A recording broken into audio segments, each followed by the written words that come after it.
Hola, buenas noches, es viernes, termina la semana, qué bueno, ya será fin de semana, podremos descansar en familia, pero antes siempre tenemos esta cita a las 10 de la noche en Cartas sobre la Mesa. La discapacidad, dicen, solo existe en la mente de quienes consideran que existe esa incapacidad. Esta máxima debe servirnos para entender un fenómeno que en el caso de Cuba tiene todo el acompañamiento, en tanto el Estado cubano garantiza el acceso a todas las esferas del desarrollo de aquellas personas con alguna incapacidad intelectual o motora. El problema está en la manera en que socialmente entendemos la diferencia, cómo desde las familias logramos ese ambiente de inclusión y sano desarrollo a pesar de la carencia. A veces el rechazo está solapado en el silencio, en la frase que aparenta no dañar, pero que sí lo hace. Y es ahí a donde debemos dirigir la mirada para que ese eslogan de igualdad a la que aspiramos no solo sea una retórica. Y hoy que vamos a conversar un poco sobre cómo tratamos a las personas con algún tipo de discapacidad, y yo reitero, discapacidad, que puede ser un término que para usted quién sabe si le es ajeno, quizás usted en la familia no ha tenido que convivir con alguna persona que tenga una discapacidad motora o la tenga de manera intelectual, pero es un fenómeno que está en la calle y sobre todo porque muchas personas no se acostumbran a vivir con esa indiferencia. Y cuando digo que no se acostumbran a vivir es porque muchos no lo aceptan, algunos lo miran de reojo como si el fenómeno fuese algo sobre lo que hay que reflexionar en negativo o que tiene algún sentido peyorativo el que tengamos que convivir con personas que tengan una discapacidad. Nuestro equipo estuvo por la calle, como siempre hacemos, buscando opiniones y tuvimos la oportunidad de conversar con Arnel Peña de Chavarría. Él necesita de una muleta para andar porque tiene una discapacidad motora, pero nos cuenta que no siempre fue así y sobre todo reflexiona en cuanto a cómo la sociedad cubana hoy trata a los discapacitados de alguna, o sea, las personas que tienen alguna discapacidad de tipo motora. Cuénteme entonces cómo ha sido el adaptarse a usted, a la sociedad y el que las personas le respeten. Bueno, yo me he adaptado bastante bien desde el punto de vista de andar, porque bueno, yo aquí me operaron el frampa y la pierna derecha y después de la operación quedé bastante porque antes no podía casi ni caminar. Y entonces en estos momentos pues camino bien y en relación al trato de las personas es verdad que hay algunas veces que no son todos los que cooperan. Por ejemplo, en las guaguas, hay veces que yo voy a la guagua y no he podido coger el asiento que está previsto para los compañeros que están con una discapacidad, pero por lo sentido general, hay muchas compañeras y compañeros que en la calle incluso nos ayudan a brincar la calle. Ahí en el carro tercero, que es un poco difícil para pasar, muchas compañeras se me han puesto, me han cogido por la mano, me llevan hasta el otro lugar y en otros lugares también, pero no todo el mundo hace ese tipo de ayuda a los incapacitados. ¿Y por qué cree usted que pase esto? Bueno, yo pienso que pasa por falta de cultura de nuestra propia población, ¿no? Que no todos tienen esa conciencia de ayudar al incapacitado como tal. Y entonces, bueno, esa es la primera causa que yo veo que influye negativamente para con nosotros. Esta es la opinión de un habanero, de un capitalino, sobre todo porque convive con esa discapacidad y oportunamente le ha contado a mi colega Georgina Aguiar que todavía falta mucho por hacer, sobre todo en el entendimiento de muchas personas, de algunos sectores de la sociedad, de que la discapacidad es algo normal. Y precisamente para conversar sobre cuán normal es la discapacidad, cómo se entiende hoy en el caso de Cuba, cuánto el Estado cubano protege a las personas con algún tipo de discapacidad, yo estoy acompañado hoy de un quórum no acostumbrado en Cartas sobre la Mesa, porque siempre tenemos uno o dos, pero hoy tenemos tres invitados. Es un placer que esté con nosotros otra vez Osvaldo Hidalgo Domínguez, quien es vicepresidente de la CLIFIN, también Ymilla Campo Valdés, investigadora del Instituto Central de Ciencias Pedagógicas, y Laude Cruz Camejo, directora de la Escuela Especial Dora Alonso, una escuela que hemos tenido la oportunidad de visitar en más de una ocasión. Gracias a los tres por estar con nosotros esta noche. Bueno, hablaba este televidente hace unos minutos de cuánto falta para entender la discapacidad motora o para entender que este tipo de limitación no tiene que serlo en sí para que las personas puedan tener un rol dentro de la sociedad. ¿Cómo lo tiene identificado hoy la CLIFIN? O sea, ¿cómo insertar a estas personas en un ámbito donde puedan ser también productivas, donde puedan ser también útiles a la sociedad cubana? Sí, la discapacidad hay que entenderla como un estado. y no como una enfermedad, y esto es algo en lo que la asociación ha trabajado muy vinculado incluso al Ministerio de Salud Pública para ver cómo se puede entender que una persona, digamos, con una discapacidad motora adquirida o de nacimiento, no precisamente es una persona con una enfermedad. Nosotros tenemos programas muy bien diseñados para lograr una inclusión en la sociedad en su conjunto, para que la persona pueda vincularse al empleo, al trabajo, a la cultura, al deporte, y hemos logrado mucho avance en ese sentido. Aún debemos seguir trabajando para que esto sea lo que realmente aspiramos tener en nuestro país, que bueno, es uno de nuestros objetivos fundamentales. Y usted que tiene la oportunidad y la tiene desde hace algún tiempo de dirigir la escuela Dora Alonso, estamos hablando de una escuela encargada de atender a niños autistas, y el autismo es, digamos, uno de los padecimientos que muchas veces los padres no notan en sus hijos y que se notan quizás cuando ya ha avanzado un poco el tiempo. Esta discapacidad, pudiéramos entenderlo así, de tipo intelectual, ¿cuál es el tratamiento que recibe hoy en Cuba de alguna manera, y también acompañamiento a estos niños y sus familias? Bueno, a ver, fundamentalmente la escuela tiene como objetivo preparar desde edades bien tempranas a los niños para poder lograr su inclusión en diferentes contextos educativos. Y cuando preparamos a nuestros niños en esta preparación, también involucramos a la familia para que se prepare en ese momento que el niño pueda, ya esté en condiciones de incluirse en esos otros contextos educativos. Para esto, bueno, nuestra escuela brinda una atención integral a estos niños, desde un claustro compuesto por maestros, diferentes especialistas como logopedas, psicopedagogos, profesores de educación física. Y además, el trabajo de la escuela no solamente se enmarca en este contexto escolar, sino también sale un poco al contexto comunitario para ir preparando a nuestros niños, no solamente para lograr esta inclusión educativa, sino también para la inclusión social. Nosotros tenemos imágenes que un equipo del sistema informativo tuvo la oportunidad de grabar el pasado 2 de abril, cuando celebrábamos el Día Internacional para la concientización del autismo, es así como se llama. Ajá, el Día de la Concienciación del Autismo. Así mismo, es la palabra correcta. Vamos a ver si nuestra directora Georgina Aguiar lo permite. Estas imágenes que las vamos a compartir precisamente porque muestran la iniciativa de un grupo de trabajadores de un restaurante muy afamado en la capital, el restaurante El Aljibe, y ellos tuvieron el detalle de preparar toda una actividad para los niños autistas. Estas imágenes, si pudiéramos ver la pantalla completa para que usted vea, bueno, payasos, todo un espectáculo. Y yo quisiera, ahora que estamos hablando de la escuela, que estamos hablando de Dora Alonso y desde la psicopedagogía, yo imagino que entender este fenómeno y sobre todo lograr una conciencia de que niños, por ejemplo, que padecen de autismo, que tienen este tipo de limitación, puedan convivir con otros niños, o que niños que tienen una discapacidad motora pueden estar o convivir en una escuela con niños que quizás no la tienen. ¿Cómo lograr eso desde la escuela? ¿Cómo lograr una escuela más inclusiva para que cada uno de ellos pueda tener igual las oportunidades de desarrollo?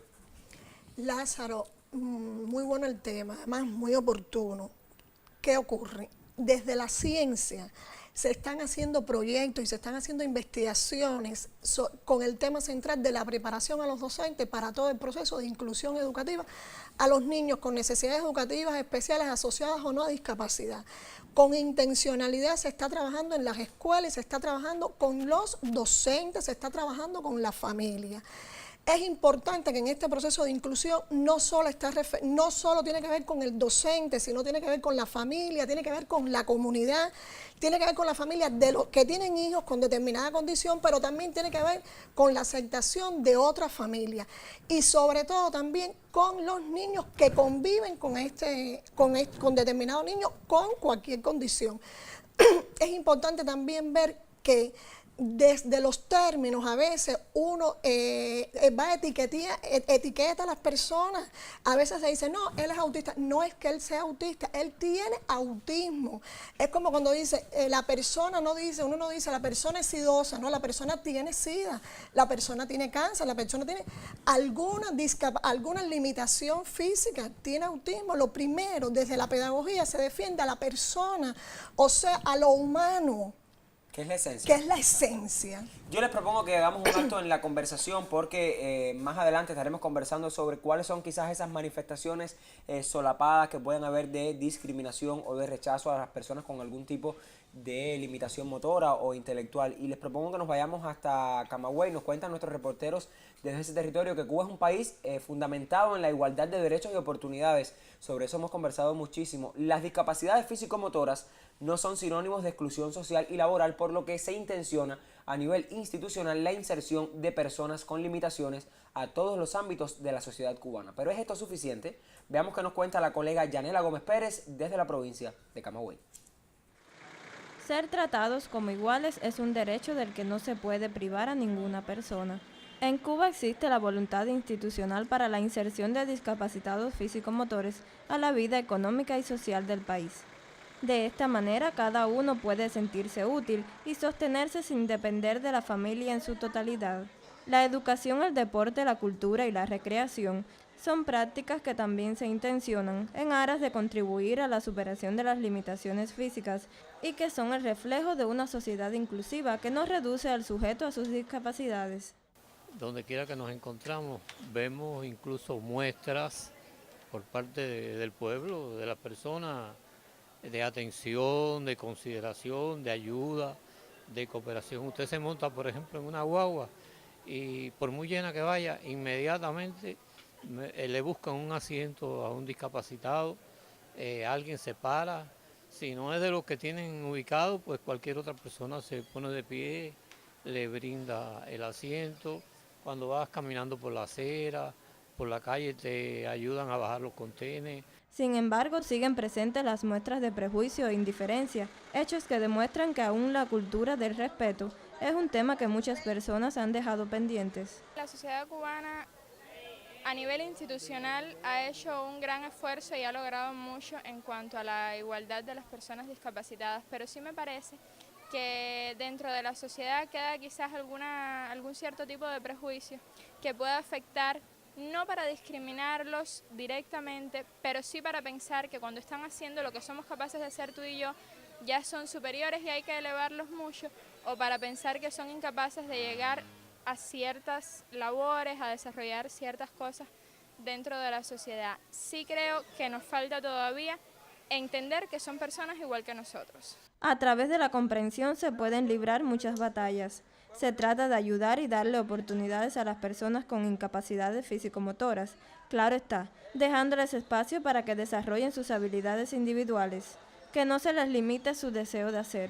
Ganemos más en solidaridad humana y en respeto, y menos en clasificaciones. Que un cartel que avisore de un asiento para los impedidos físicos no sea la razón por la cual cedamos el puesto. Cartas@ntv.icrt.cu, lo tiene en pantalla, es nuestra vía para la comunicación. Usted hasta las 10:30 puede opinar sobre cómo en Cuba se protegen los derechos de las personas con algún tipo de discapacidad. Vamos a nuestra primera pausa. Al regreso, les propongo abundar en cuáles son esas manifestaciones de maltrato que en el ámbito de la familia y de la sociedad están presentes todavía hoy en nuestro país.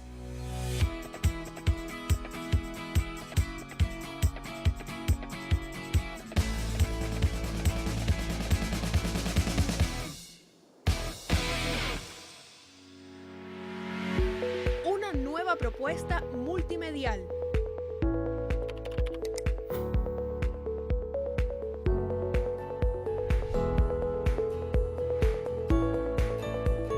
Encuentra en Cuba TV el contenido de los noticieros cubanos, los programas de Canal Caribe y trabajos exclusivos de la web. Síguenos también en redes sociales. Somos Cuba TV.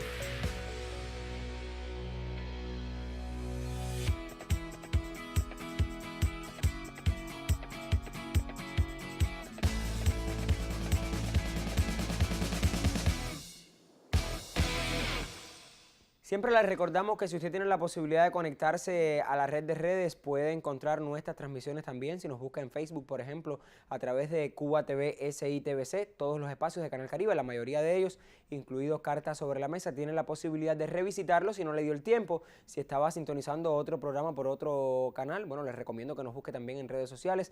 Ahí colocamos nuestros contenidos. Sigo conversando con Osvaldo Hidalgo Domínguez, quien es vicepresidente de la CLIFIN, y Milla Campo, investigadora del Instituto Central de Ciencias Pedagógicas, y Laude Cruz, quien es directora de la Escuela Especial Dora Alonso. Yo quisiera que nos detuviésemos un poco en esas manifestaciones solapadas que decíamos, y quisiera comenzar precisamente por las limitaciones motoras. ¿Cómo vemos hoy todavía que nuestra sociedad de alguna manera limita, valga la reiteración, o sesga algunos de estos derechos de las personas limitadas, que tienen limitaciones de índole motora? Sí, estas manifestaciones se ven desde muchos puntos de vista.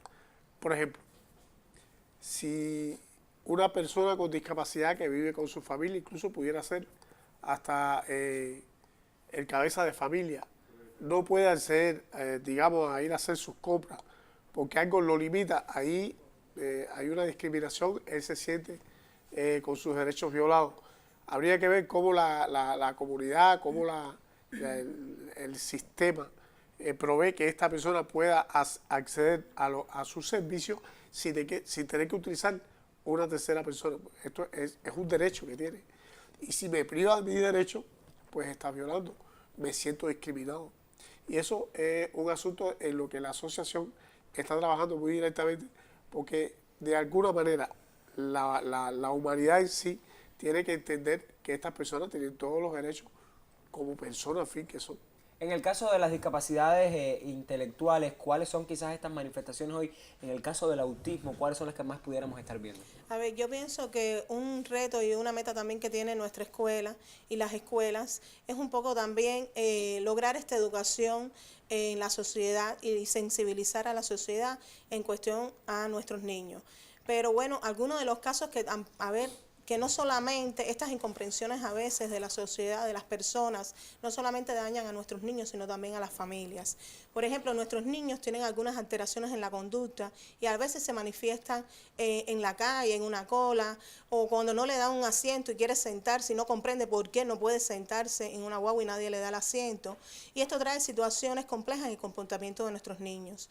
A veces la familia se siente sola, enjuiciada, en vez de solidarizarse las personas a ayudar en estos momentos a la familia un poco, que todavía creo que aún falta sensibilizar. Pero bueno, pienso que es un reto que todavía debemos continuar trabajando. Yo insisto en que estas imágenes estén acompañando nuestro debate precisamente porque hablan de esa sensibilidad que también se tiene con estos niños y niñas. Y Milla, en el caso de escuelas, yo y reitero el escenario en el que puedan convivir niños con algún tipo de discapacidad y niños que no la tengan. ¿Cuáles pudieran ser cuáles pudieran estar siendo las principales manifestaciones de rechazo o de alguna manera de sesgar sus derechos? Sabemos que los niños y sobre todo la adolescencia es una edad muy compleja, donde se tienden a resaltar los valores del otro, en el caso de los adolescentes, pero ¿cuáles pudieran ser estas manifestaciones principalmente que vemos en escuelas donde convivan niños con discapacidades y otros que no las tienen? A ver, pudiéramos encontrar múltiples manifestaciones. Una de las manifestaciones que nos encontramos, por ejemplo, es que a veces la familia le dice a sus hijos: tal niño tiene autismo, no te acerques a él porque se le puede quemar, se te puede pegar.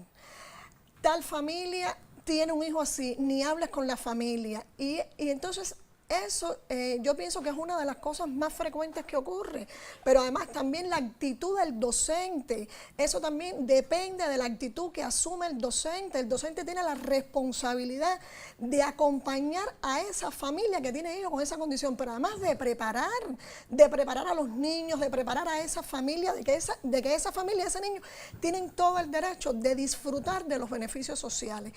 Pienso que a veces las personas no tienen mejor conducta porque no conocen, y pienso que los programas de sensibilización, programas para dar a conocer cuáles son las características, porque tener un hijo con determinada condición cambia la dinámica familiar y la familia no dijo yo quiero tener un hijo con esta condición. Entonces nos corresponde apoyarla, atenderla, comprenderla, escucharla. Pero para que la sociedad pueda cambiar tienen que haber más programas televisivos que los ayuden a sensibilizar, que le dé mayor información Y tiene la escuela también que aumentar Y esa la escuela, responsabilidad. así mismo, pero además la escuela como centro educativo tiene la responsabilidad de educar a la comunidad, de educar a los vecinos, de educar a la familia, de educar a los niños, y por la experiencia, además de la ciencia está demostrado, Lázaro, que cuando los niños se sensibilizan con niños con determinada condición, el proceso fluye y la familia a veces se tiene entonces que detener porque si ya su hijo solo asimila al otro niño.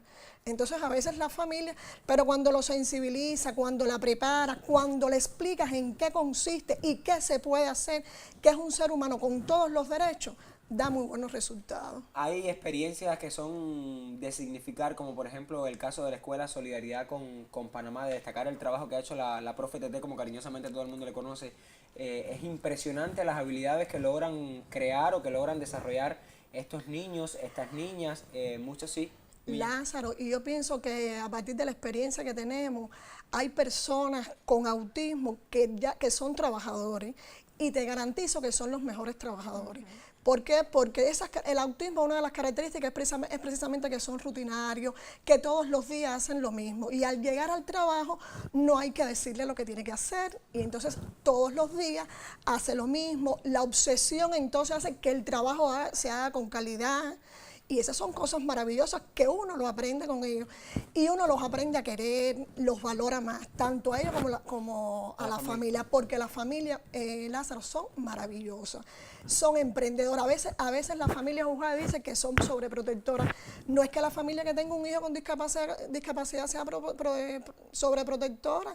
Es que se ha estudiado que la familia cubana de por sí es sobreprotectora, tenga o no hijos con discapacidad. Yo decía la experiencia de la Escuela Solidaridad con Panamá y hacíamos referencia a ese trabajo meritorio que se hace en ese centro, las habilidades que logran adquirir y desarrollar los niños allí, Osvaldo, ¿verdad? Que logran incluso sin tener en ocasiones las extremidades superiores, logran escribir con sus pies, eso lo hemos visto y denota ese esfuerzo que hace el Estado cubano, esa preocupación y ocupación de nuestras maestras y maestros para la atención con estos niños. Yo les propongo que nos vayamos a la calle otra vez. Vamos a la calle porque no solo hablamos de discapacidades físico-motoras, también, como hemos referido, existe la discapacidad intelectual y cómo sus familias viven este proceso cuando se trata, por ejemplo, del autismo, cuando estamos hablando de un retraso mental severo, por ejemplo. El equipo de Cartas sobre la Mesa conversó con Mayelín Oliva Rodríguez, madre de Carlos Alejandro, un niño de 8 años que presenta discapacidad intelectual. Él es síndrome de Down, como le conocemos popularmente a ese padecimiento. Bueno, que te llegue a la vida un niño y que te expresen que tiene una condición es muy difícil. Lo fundamental es saber que es un hijo, con cualquier condición, que es un hijo y que es el hijo, es diferente, pero es tu hijo. Y saber levantar a la familia, que es fundamental, que a veces la familia no te acompaña, la misma familia no te acompaña, y tú saber educar a la familia.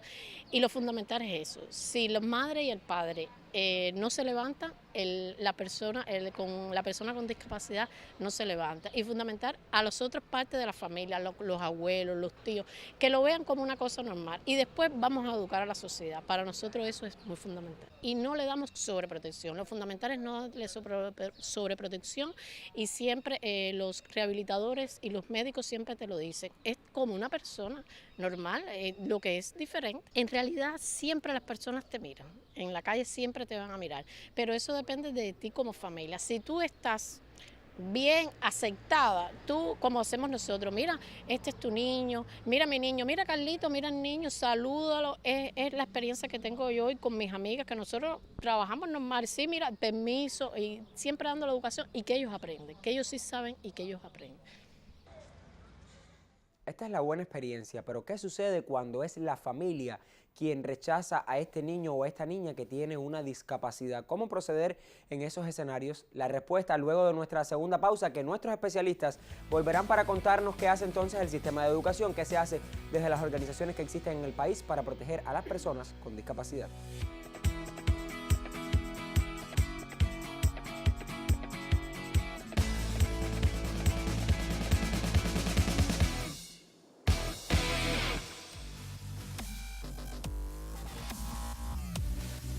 Lo más trascendente del panorama extranjero en su pantalla HD, lunes y viernes a las 9:30 de la noche. Le proponemos nuestra mirada al mundo ahora.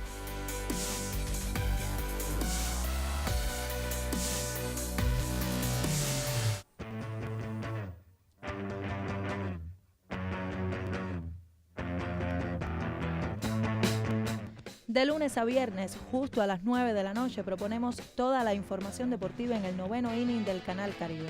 Analizamos y debatimos junto a los mejores especialistas en los temas de la agenda deportiva en Cuba.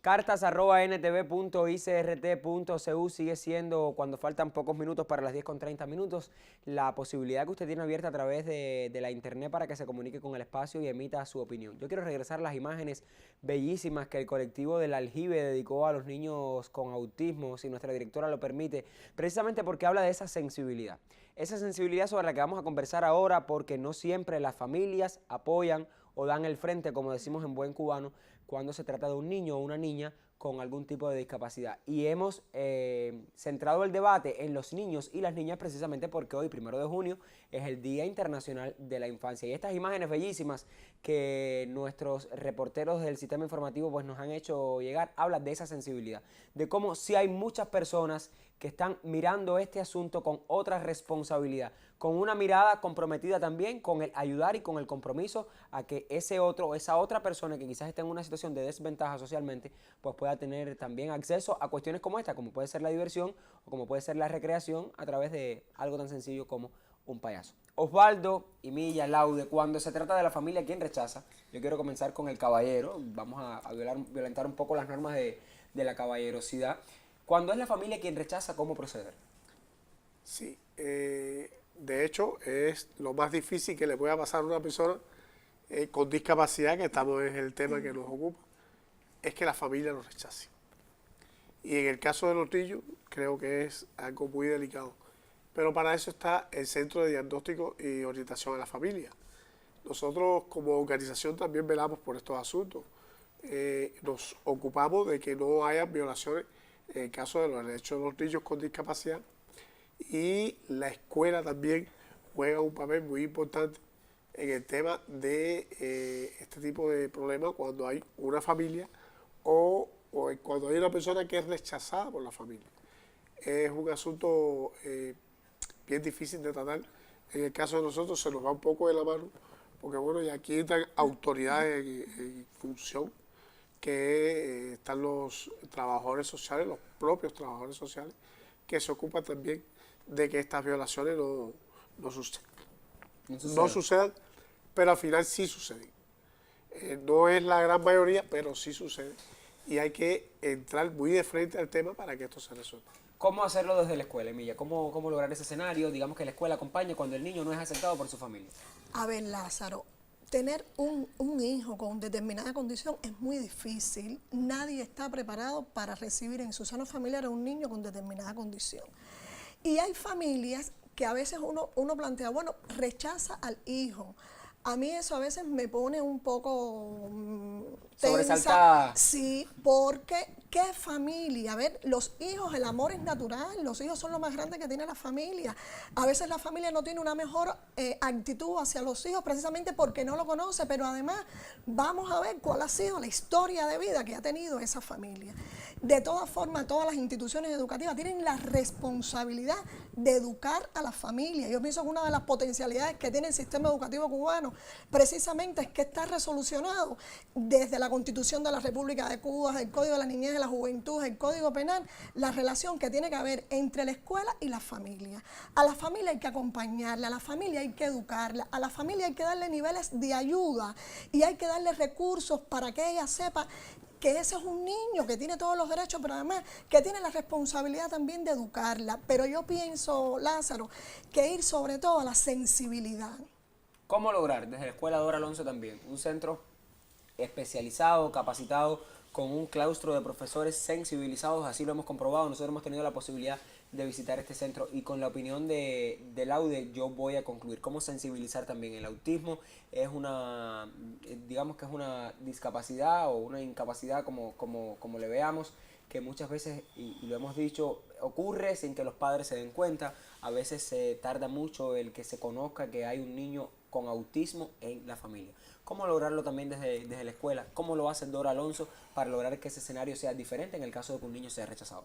Yo, a ver, por la experiencia que hemos tenido en la escuela, yo pienso que el niño no ha sido rechazado, sino el problema y la dificultad mayor es ser aceptado el diagnóstico del niño. Por eso nosotros nos enmarcamos no solamente en el trabajo con la mamá, con el papá, sino también de todos los miembros de la familia. Nosotros hacemos las escuelas de educación familiar, visitamos los hogares, visitamos las comunidades donde viven nuestros niños, pero también trabajamos con los hermanos de nuestros niños, con los abuelos que son tan importantes y juegan un rol importante dentro de la familia. Y pienso que un poco abrir ese trabajo, no solamente colectivo con cada uno de ellos, sino también individualizado, porque como cada uno de nuestros niños es diferente, también cada una de nuestras familias son diferentes. Y por lo tanto, ese trabajo de solidaridad, de comprenderlos también, porque es algo bien difícil aceptar un niño con este diagnóstico dentro de la familia, y más un diagnóstico que se da no en el nacimiento del niño, sino a partir de un año y medio, es mucho más difícil. Y pienso que también a veces los profesionales debemos ponernos en el lugar de nuestra familia.